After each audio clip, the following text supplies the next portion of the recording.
Kahamis ko nga mga gardeners, ako ipakita sa inyo kung saan nato pag-handle ang ato ang seedlings from seedling tray to planting na para dili ma-stress ang ato ang gamot. Okay, anaon siya oh.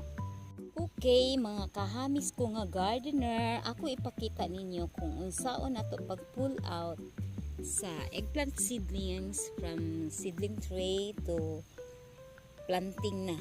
Transplant ko ni nato, so anaon lang pull out ana, dili lang nato gunitan ang roots kay para dili matandog, dili ma-stress ang iyahang roots.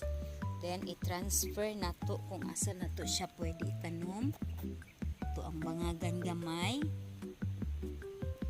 then ato siyang ibutang ibabaw lang kay weekly ato na siyang habukan og yuta para mulig-on ang iyahang punuan.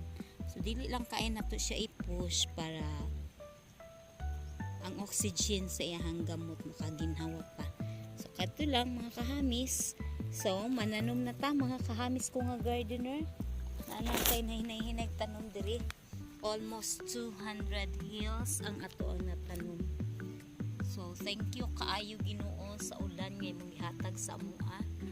Taas-taas dako-dako pa niya tong tamnan mga kahamis ko. So mananom ta.